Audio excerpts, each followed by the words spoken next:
Good morning, guys. Welcome to the AM podcast. We are here with a special podcast here. MOCHA, say I'm the special guest. Right? Yeah. Right. Bit inside joke, guys. Inside joke. But MOCHA, say what's up to the people here, sir. What's going on, guys? And you're gonna see something a little different on this one. There's a third image on this one here. Hey, legend in the hood. Yeah, thank you for joining us as always, Mo. And we legendary guests in here. I think we got to do it like Shannon Sharp style, right? We got to bring it up. Do it. So today, guys, on this wonderful podcast, we have a very special guest. We have a content creator, streamer. What else?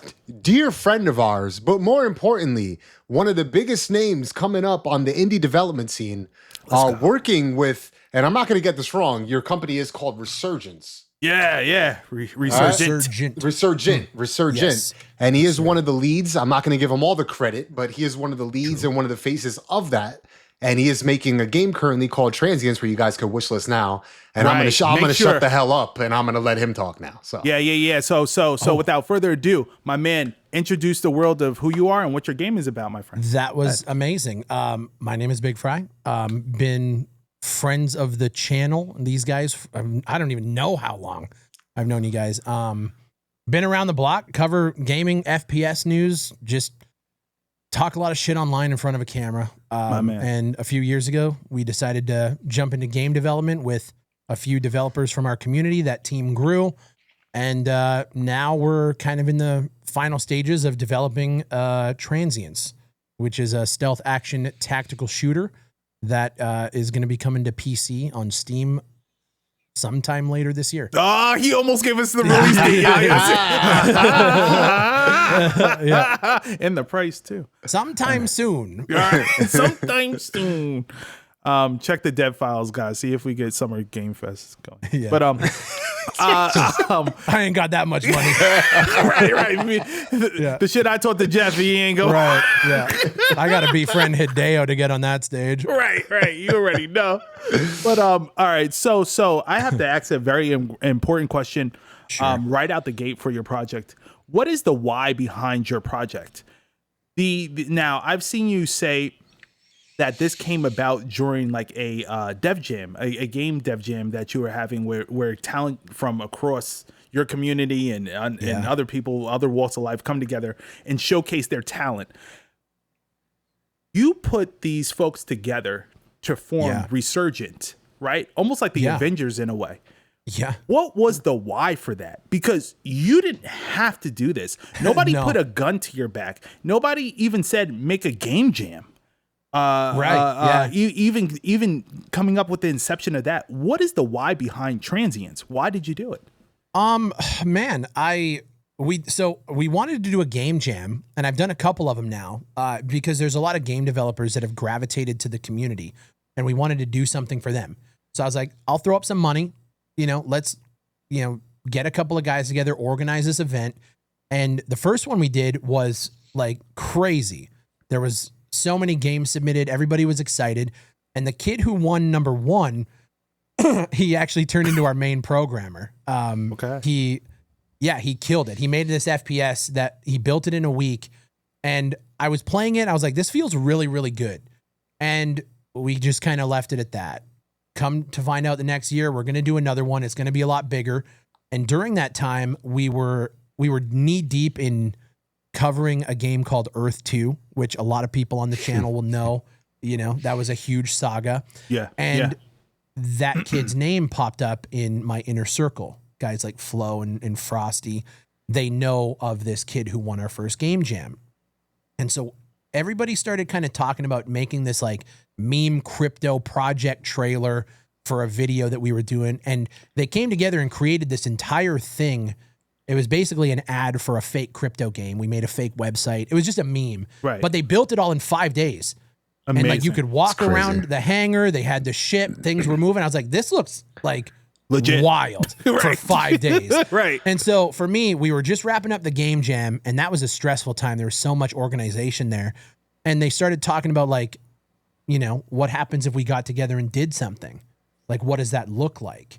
And 2 of them got together. They built a prototype FPS in 30 days. That's what we said. Let's take the game jam approach, give you a bit more time and see what you do. Okay. And then when I played it, I was just like, holy shit. Like this for 30 days, Right, this there's trumps something half there. the shit I'm covering on my channel right right. now. What are we doing? Yeah. And so we put a budget together. And I was telling Mocha before we went live, it was going to be, we said about 6 to 9 months.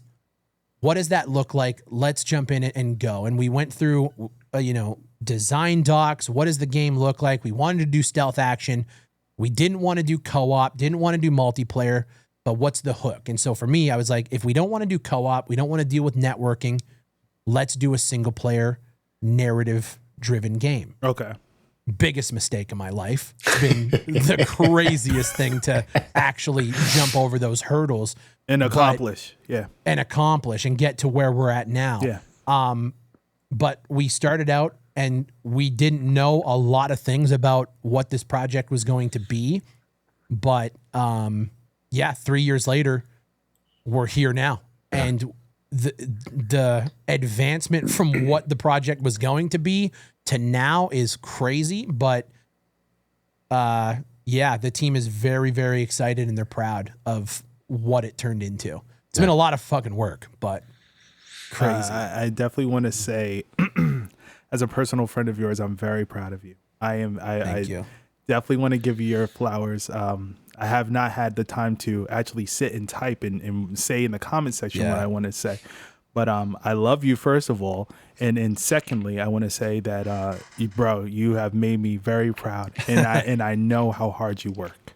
And I totally respect everything you do. And any guys, you have no clue who you're looking at. And a man with a vision. If this man that you see here as our guest, a man with a vision, he gets it every time. Every vision he comes up with, any idea, anything he imagines, he brings it to life. And he's not one to bet against. And I'm very, very proud of you, and I'm proud to be your friend and know that I have you in my corner, man. Big time. Thank you. Big time. Yeah. It's I'm very proud of the progress. And shout out to the whole fucking team. Man. Frosty, Red, the audio guys, the voice actors you mentioned. Everybody. Everybody, you guys did it. From what, and mind you guys, I didn't play the full out product yet. I played vertical slices of it, which were actually pretty decent at the time too, that I was very impressed with. But I'm just looking at everything. If you have not watched the dev vlogs, I highly encourage, get caught up on the latest one. And bro, just see the progress and the effort. Stealth action shooter, bro. I grew up on these things. I played GoldenEye, Mission Impossible, Jet Force Gemini. Just certain games. Perfect Dark. Yeah. Listen, man. Those are the games. Splinter Cell. Those are the games that do it for me. That always done it for me. And to know that I have a personal friend of me and Mokes here, that is actually doing it to this level. Yeah. Bro.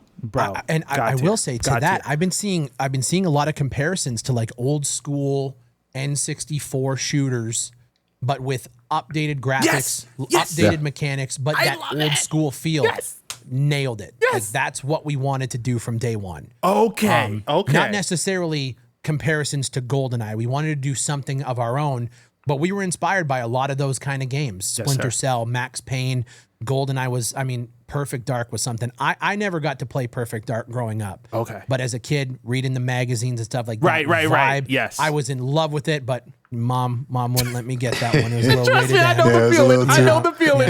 Yeah. But Resident Evil evaded me for years. Yeah, exactly. But yeah, so we had an idea, we had a vision, but it was very loose because at that time we didn't know what we knew.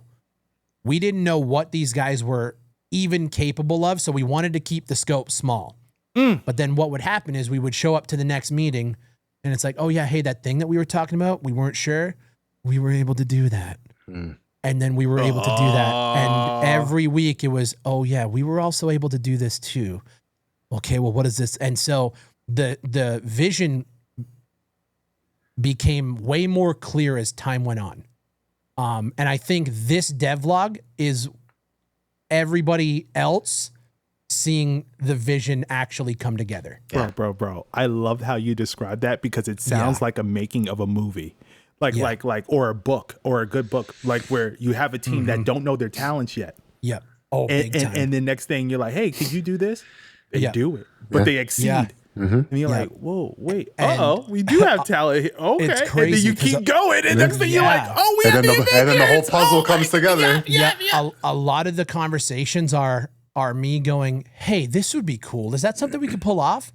No, there's no way we'd be able to do that. A couple of months later, they figure because they're learning it. Like, these guys are young guys. They're like, we're not veterans of the sport. These guys are still learning and honing their craft. And so as they're retaining and learning knowledge, it's, we can go back and do that. And then there's stuff that we thought might have taken months on end, and Frankie will bang it out in a night because he just beast mode. Beast right. mode. And then of course we have to revisit, polish as more things come in, but it's crazy.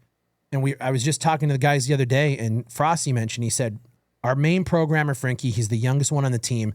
He's going to look back at this project and think very fondly of this project because everybody on this team pushed him not to his absolute max. That kid is a savant. He's a beast. He is one of the smartest people I've ever met in my life. Boy, but he doesn't know it yet. He just doesn't know it yet. Okay, but you see it. You know what you're looking at. Oh man, you know what you're looking at. It's a diamond in the rough. Yep. Oh, and God bless him. That's God what it's been, man. Like even the cinematic stuff that you guys saw in the devlog 2 years ago, that wasn't in the it wasn't there. It wasn't there. Yeah. And it wasn't like, it was one of those things where, man, could you imagine one day we could do something like that? And then he buys a mocap suit and it's like, oh, all right, let's play around with some shit. Let's figure it out. Then he figured it out. And like the early clips that I could go back and pull them up of like him just playing around. I thought that looked good.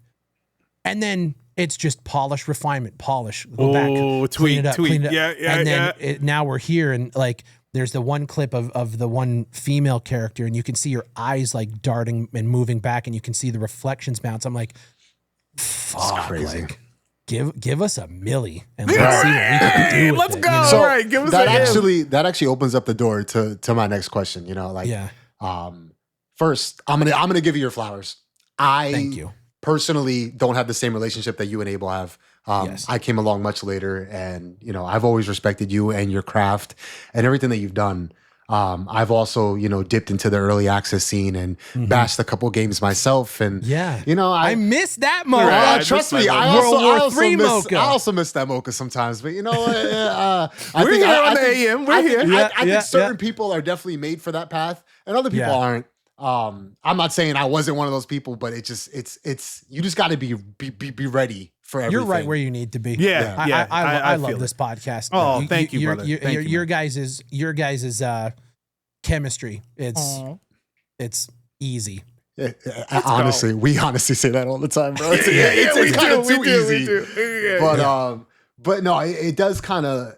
So it's tough to phrase, but you growing your channel first. It's so easy to talk about games. It's another thing to go into development. Yes. Has there ever been a point where you were like, maybe we should go the early access route or open up a Kickstarter or anything like that because you saw a bigger vision for the game and you were like, all we need is a little bit extra funding. Yeah. Honestly, if I can be honest, there's been times even in the last year, like where we've thought about like, well, what happens if we just went out with what we have now and do the early access road and do it right? Right. You know, and we go back and forth with that idea. Not now. We know what the plan is, but when we were having those conversations, it was, do you risk doing early access and potentially having something go wrong? Right. And then now you can't, and now you end up like the same groups of people that you've critiqued through your career. Yeah. Or do we just not and just try to push and get it done? And that's inevitably where we settle. In terms of Patreon and Kickstarter, I knew from day one we weren't asking for money. Not from my people. enough folks have done that. These guys have gone broke buying shitty tactical shooters. Right. I knew I wasn't doing that. The only thing I said was like, if you guys did support and you're a channel member, you might get some early access to some pictures and some stuff like that. And that's really all we've offered. And I don't need the added stress of working on other people's money who are a lot less patient about things. Yeah. Gamers are impatient. Yeah, like I know that, and I know my audience. Very true. Brother, after watching your devlog, I got impatient. I was like, so when are we dropping this shit? No, exactly. Yeah. No, I feel you. It's it has to be right. Yeah. And it's never going to be perfect, but it has to be right. And that's kind of the mantra. Yeah. So no, I feel that. And to bounce off that, so you have a very respectable career in, I don't want to call it bashing games, but for calling games out for what they are. A lot of asset flips and things like that. During development, at any point, were you like, man, I get why they do it? No. So no, this whole process completely solidified. Fuck every one of those people. Absolutely. Okay. Yeah. Because that was my biggest thing. Because I was always like, maybe there's a reason behind it, right? Maybe the development is too taxing, or the teams are too small that like the asset flip needs to happen. There's so many aspects that they get wrong though. It's not just the asset flipping, it's then charging what they charge for it, and then going to early access and not being able to keep up with the demand and do it. The problem when you use like pre-made assets, a lot of people think I have problems with the art side of it. I don't. It's when if you have an inventory system and you're making a survival shooter and you're using somebody else's code and somebody else's blueprint that you have never touched or even looked at, you slapped it in. Now, when people find bugs and issues and you're collecting that feedback that you so graciously want people to give you, you can't fix it because you have no idea what you're even looking at. Yeah. And unless you're a very competent developer who can untangle somebody else's work, but then why wouldn't you just build it yourself? Right. So yeah, those are the ones that I really just do it yourself. And if you can't do it yourself, maybe this isn't for you, or find a team, or just figure out a different way to do it so that you set yourself up for success. At the end of the day, it's not about, I'm not shitting on you or criticizing you to put you down. Right. I just want you to do it right so you can make some fucking money and like sustain yourself and then do it again. And like, that's the creative flow. When you're using nothing but assets, there's no creativity. Yeah. It's just, you're slapping things out just to do it. It makes no sense. Would you say, Fry, it's almost like a circle of life in a way? It's like if you give a community a good project or something that they could tap into, that they could truly find value in, it just keeps a healthy loop. Yeah. For the industry itself, communities, and 100%. And also the perspective of indie gaming as a whole. So I think if you give out a good project to the world, I think it takes care of everything inadvertently, because it's like, oh, you gave a good price, you gave a good product. Yeah. You have a community that's built around that. So it keeps a healthy loop, if you would, 100%. or whatever. But I feel like we have not seen that in the indies pocket of gaming. I agree. I don't know about now, because I've seen some things on the horizon that looks really promising. We had Precinct that just dropped. Yeah, that's the thing. Like, there's always a lot of, and there's a lot of great projects out there. And you can tell, like Precinct, they made that with passion. But if you also look at their last project, which was American Fugitive, you can see how they took that project and grew from it and built a bigger and more expansive experience. Yes, sir. With a different vibe, a little bit of a different style, but you can see the bones were in their last project. That's exactly the blueprint that we want to follow. Love it. And those guys are killing it. Yeah, they are. They are. You know? They are. That's the way forward. Especially like a lot of development is just building up the tools. You front load your tools to be able to create these things, and then you can take that and you can refine it and iterate on it moving forward. But now you have the bones to create whatever the hell you want. Yeah. And a lot of devs miss out on that. So yeah, no, it's true. It's true. You heard it here first. Transience 2 on the way. At this point in the game, I hope not, bro. But let's get this one up. Shit, don't do that to me. Holy cow. Not yet. Like we had the bones and you just refined. Transience 2. Here we go. And I think the big thing with developers, a lot of them really don't appreciate the side of marketing. And I think that's where a lot of downfalls you see in gaming, because there's a lot of great games out there, but they just don't get the time of day because they're never put into the spotlight. 100%. When it comes to marketing Transience, obviously you have an amazing channel, and that's going to be the main foundation and the source of where you're really pushing the game. Are you guys looking to market anywhere else, or any other ideas on the marketing side? So we've had conversations with a few companies who do the marketing. Some you guys probably know. It's expensive as fuck. Oh, 100%. It is, bro. It sometimes doesn't make sense for what they're offering. Well, and the thing is when it comes with that kind of marketing, that's a lot of email blasts. You're reaching out to creators. They don't have to open the email. Yep. So now I'm taking a risk. It's actually a gamble to pay you a third of my budget for the entire development to gamble on an email blast. It's not worth it. Yeah. You know? And nice guys, like we get to the finish line where the quote gets sent to me, and it's just I astronomical. I can't. I physically can't. And so that's where publishers and stuff definitely they come in and they take a larger chunk of the profit, but they're also the ones putting eyeballs on up front to get as much as, humanly possible. But we've had a lot of conversations with both publishers and the marketing companies, and we just felt like we had enough value with where we're at that going and building this off the backs of our community and having confidence and putting it out there, people are going to buy it, and we're going to make our at the very least, I just want to make my money back. Yeah. I want my investor to make his money back, and if he can make some on top, everybody's happy. We made a product that people like, and I don't need to make money on it. Right. I'd love to, of course, but it's never been a goal of ours to, blow up and get millions in sales. Even though that's what's going to happen. But I mean, we digress. We digress. We hope so, of course, but we also know I'm not the biggest channel. And I know also there's a lot of people that are very hesitant to back a YouTuber project. Oh, 100%. So, when we're dabbling in our analytics, talking about wish list numbers and how that's going to translate to sales, it's tough because we don't know what's going to happen. Yeah, but I think the biggest thing is it just takes one, right? So it just takes one set of eyes or anybody just to see, because you guys are putting out a good product, right? So in the end, good is going to come out of good.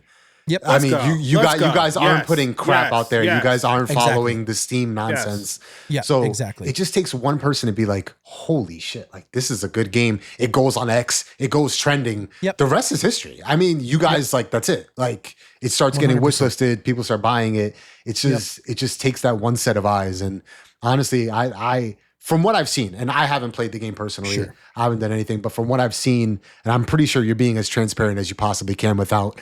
Because it's different. Like when you're building a multiplayer game, you can showcase whatever the hell you want because there's nothing to surprise people with. Right. When you're building a single player narrative, you can't showcase too much because it's like shit, you're giving away the story. Exactly. So it's a tough battle that you're dealing with. But from what we've seen, and it's not me being a friend of Fry or anything like that. It's a solid project. So I mean, I think we're going to get a solid outcome out of it. Yeah, and I think the biggest hesitator for people is that it's a narrative-driven story, but they can't see that side of it.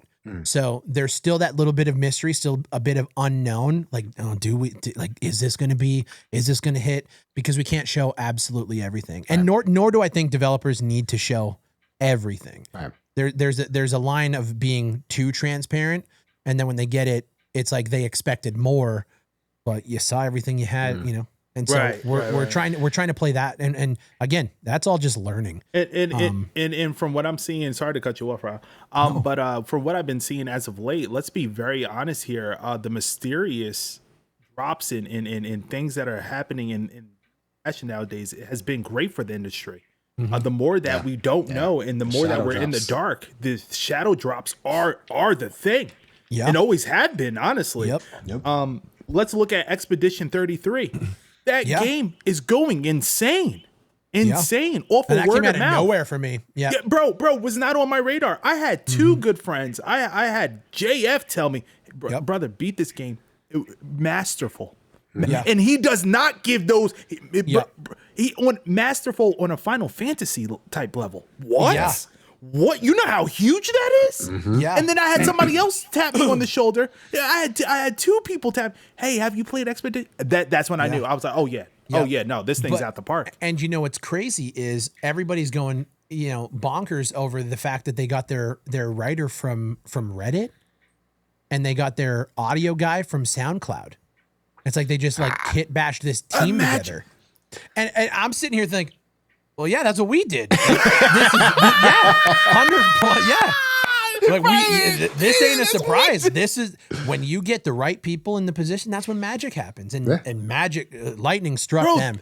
They killed. There's talent in the streets. Bro. The thing is this: us on the outside. We've been on the outside for so long. We don't know the ins and outs of it.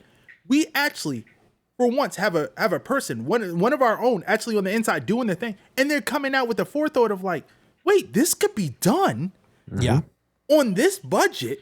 Yeah. With these people for half the, not even a quarter of the price.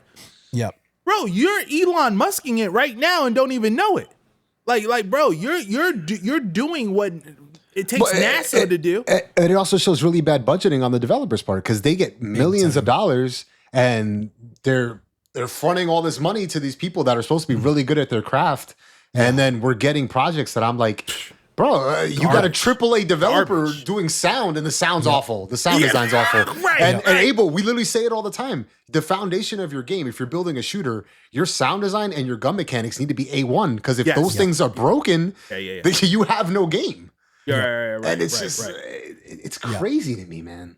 Yeah, the bloated budgets, and also when you talk about the big studios, there's so many checks and balances and hoops to jump through. Nothing gets done. Yeah. And so that's why these things come out broken or not, what it feels like not finished, right? Or they cut corners because they have to, because they just get tied. It's kind of like government. You just get tied up in paperwork and bureaucracy that you can't actually do your job. Right. You And that's do a why, patch job and then you keep it moving, like whatever we talk about Embark. Those guys left DICE at the best time. And now they're a well-oiled machine of a couple hundred people instead of a couple thousand, right? Yeah. They don't have 5 studios that have to navigate and talk to one. Yep. They're one of the best developed. Bro, they're the ones there to beat right now. They're the ones to beat right now. Yeah. Them in Expedition, whoever came up with Expedition. Exactly. That was 30 people, ex-Ubisoft developers. Are people... But is it clicking now? Are you guys catching on now? Like, the thing is too, you could see when developers leave the amount of creativity that they have, because you could see like the games, like you look at it and you're like, wait, these are old DICE developers and they're building this. It's like you could see the amount of like all the restrictions that these shareholders place on these guys, because it's like they're allowed to run free now, and it's like we get fucking Arc Raiders, and we're like, bro, like what? I mean, ex-DICE devs, Alara Prime. Now, Alara Prime is unfortunately in the boat where they struggled for funding. Mm-hmm. They struggled to find somebody to take a chance on them. But I think somebody did, right? They came in. So now we'll see where that goes too. But even playing that game, I really enjoyed it. Yeah. And it was something different. It felt good. Yeah. And you just don't get that from these big studios anymore. You don't. Nope. Nothing feels magical from AAA. It's copy pasta, bro. Copy pasta. Yep. I totally agree. But what's crazy is the AAA studios that do it right, Rockstar, Red Dead Redemption, they're the ones. Grand Theft Auto has been in development for 8 years or however long. They take the time and they do it right. Mm-hmm. That's true. And that's when you get magic.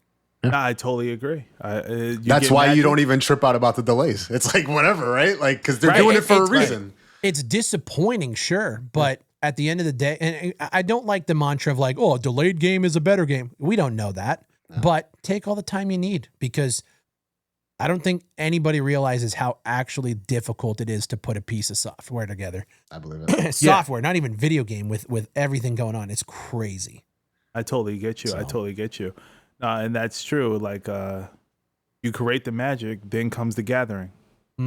Oh, hey. Look at you. Look at you. Did I put it together? Did I do it? Little magic together. Yeah, look at you. Hell yeah. I got one. You got to get one of those in there, you know? Right. But no. So true. Also, you spoke in your dev blog update about AI upgrading, right? Mm-hmm. And how you got your characters from being, I don't want to say bland in your eyes, but like brain dead. Yeah, kind of monotonous in the way of like just same old mundane path travel taking from point A to point B. You put the marker here, they'll follow the trajectory. Yeah. But so now you got them advanced in the sense of now they look around corners and do different things like that. Coming from the old school, I was good enough with them. Hey, is there a guy over here? And just getting curious. Yep. I never really had AI that really went too crazy in the sense of like really like doing leaning around corners and things like that. That's really cool to me. I really respect that. What made you want to go that far? What made you say that the corner peeking and these guys actually having like somewhat of a functioning brain in finding you out? What made that more intriguing for you, Fry, in comparison to the typical Walter AB? And just so the big reason is because everything else throughout the project has gotten such a quality increase. Visuals, we got an audio guy from Sony, like everything ramped up. And with our AI, that was always a weak point for us.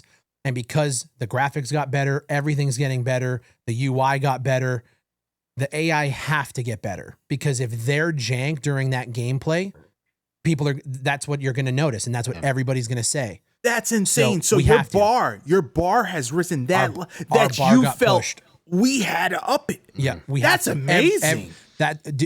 If you look at I don't know if you guys know Intravenous 2. I do not. Oh my God. Sounds like a porno. Down, dude, top down. Both of you need to get off this call and play it. It is a top down, way more advanced Transience. Stealth action, going through vents. It's insane. Okay. And we take a lot of inspirations from that. But retro art, pixel style, top down, they can get away with AI being a little weird and moving around because the art style kind of lends itself to that old school. We went from an old school visual to people think we're using Unreal Engine 5. Everything else got pushed. Everything. Our sound design had to get up. Our voice acting quality had to get up. Everything.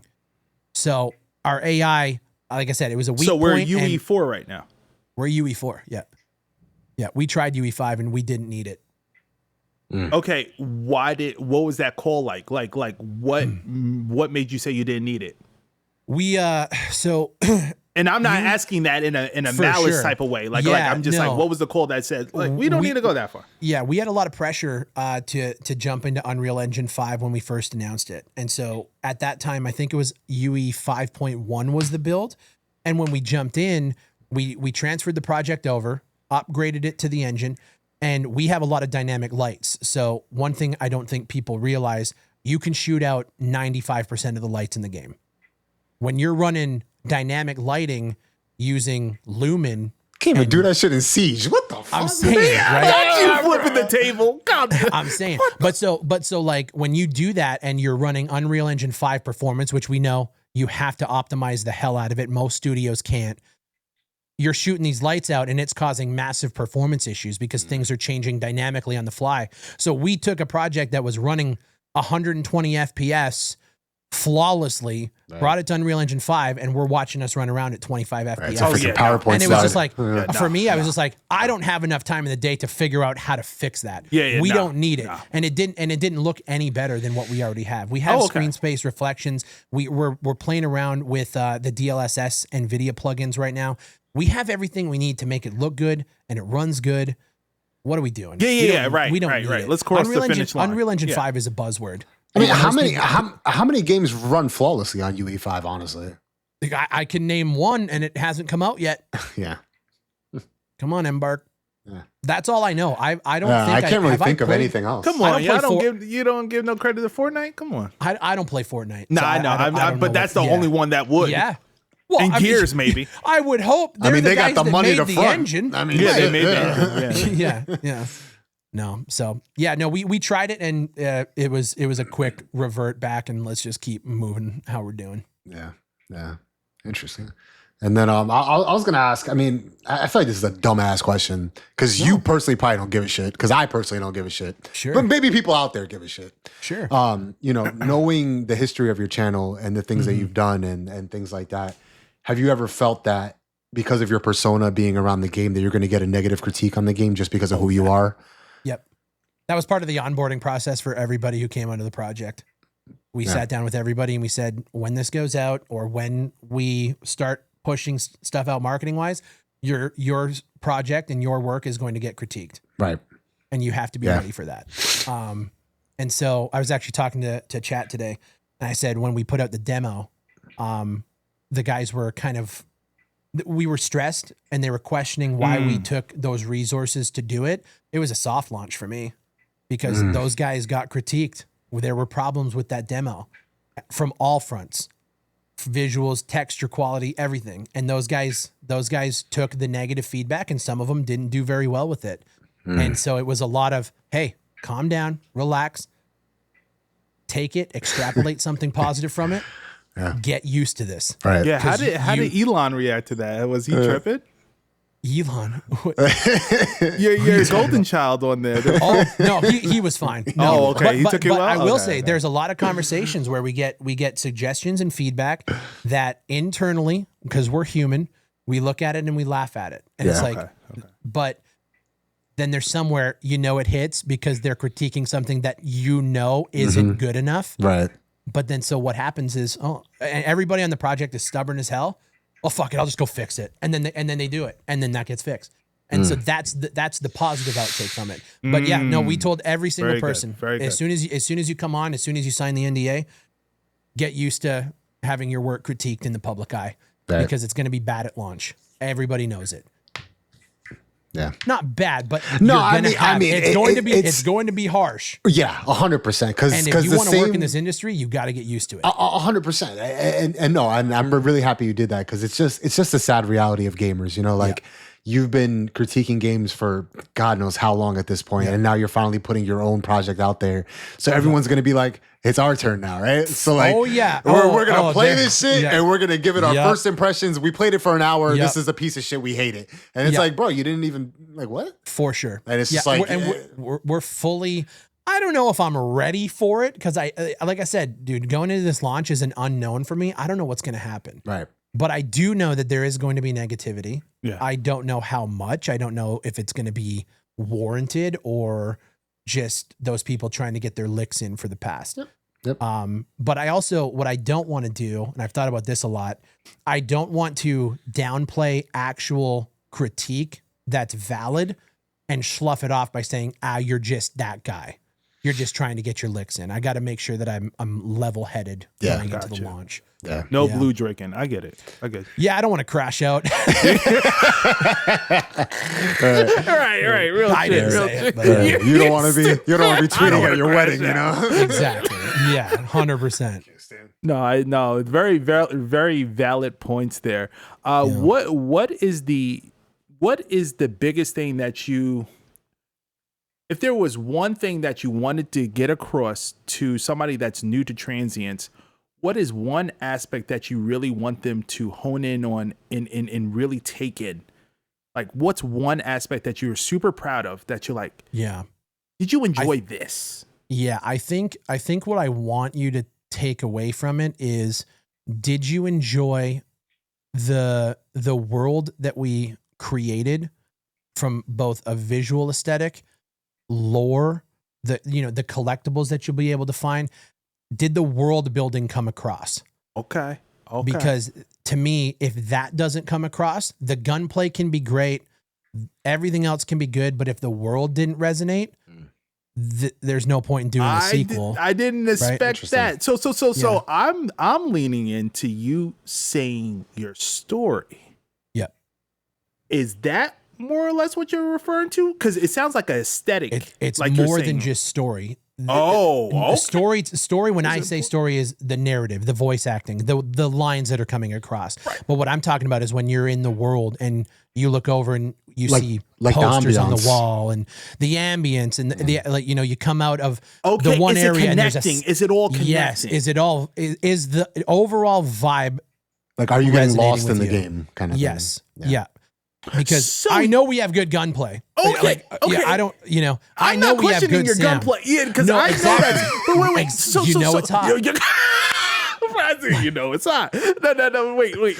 But I thought, coming out of your mouth, you would really be harsh on yourself for the story, like the arc of the story. Would it be engaging enough? Because in a world, in a society today, everybody pushes, you have to be a great storyteller, and telling a story intrigues people, hooks people. Yeah. How much of that was a priority for you? Because it seems as though you're like, ABEL, we told a story. That's cute. We did it.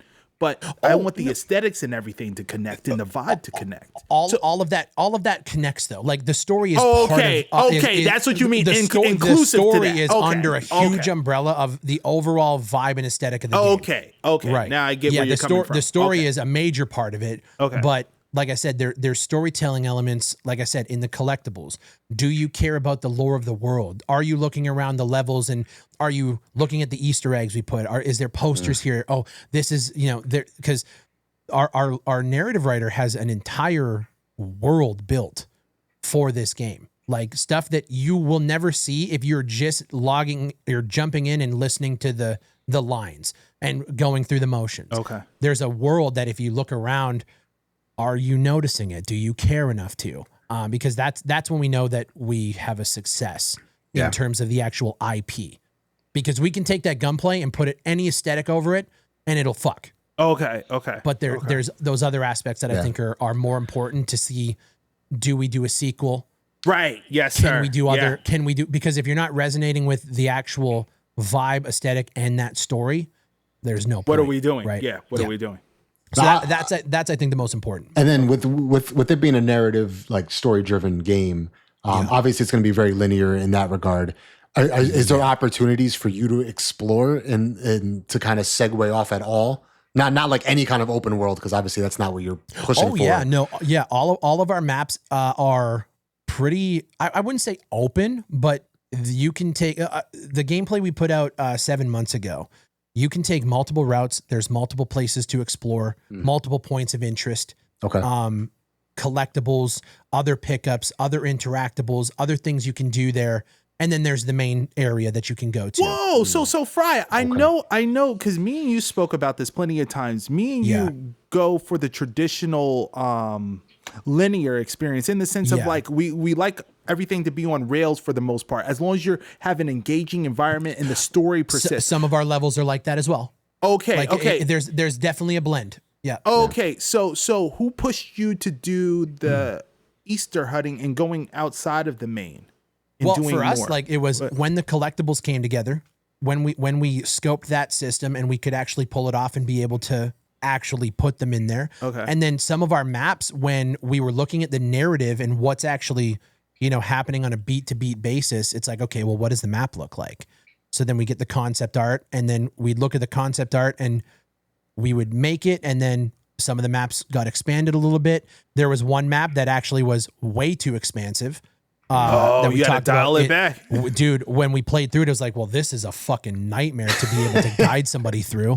We had to dial. If I could actually talk about that fucking map, which I will after launch, that was the biggest. Like, I wanted to fire every single person. No. There's those moments too, right?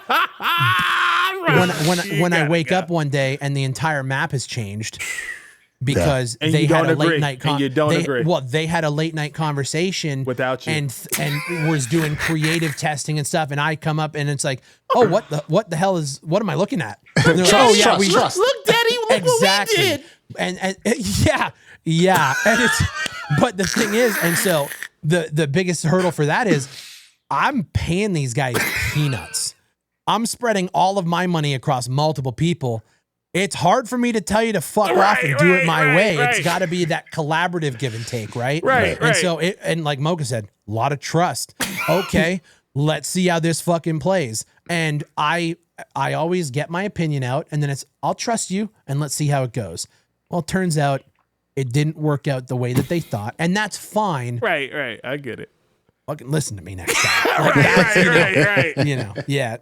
So yeah, it's a mix of like, there's very like the intro is obviously like very linear tutorial hitting vibes, and then once you go through that level, it's a more open environment that lets you play it kind of how you want. Okay. You come back, and it's just kind of a blend. Yeah. Okay.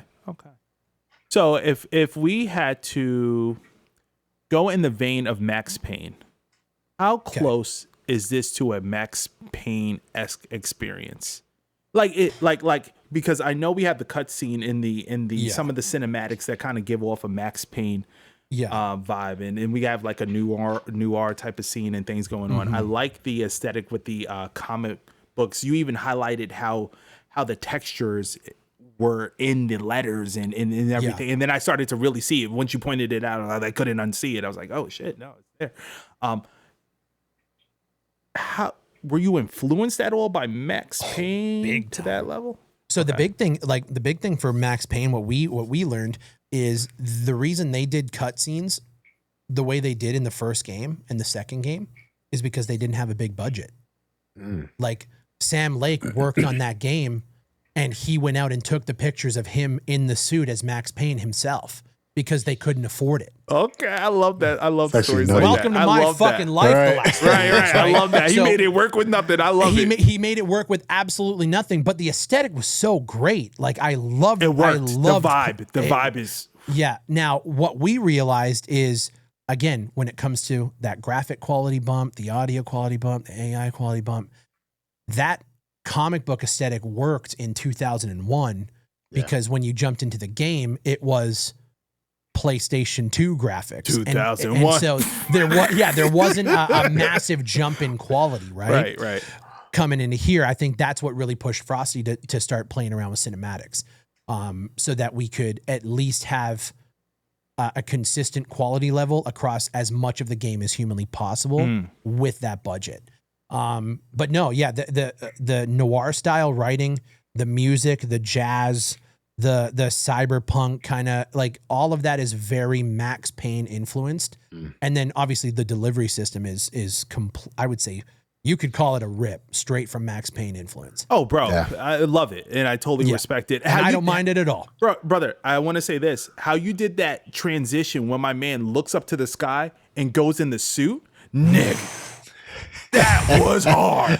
I know. That was hard. And if I can be honest, that has nothing to do with me. Whoever thought about that is a G. I was like, bro, somebody has that. Somebody knows that something there, because he looked up and then he switched. I was like, yo, okay, and no context. The character you see unmasked is your character, and then it cuts to him in the suit. No, that's not him. It cuts to the main antagonist. That's your enemy. And he's hunting you. He's hunting you. They're both, but like there's story beats. All right, I know. I want to talk about it so bad. Oh my god. Okay. Yeah. And well, the thing is, what people don't know is Frosty, in his day job, he works on film sets. He's in the film industry. So you got a story writer in pocket. Bro, you got everything. Bro, you got every Thanos. I'm saying. You better work it, Fry.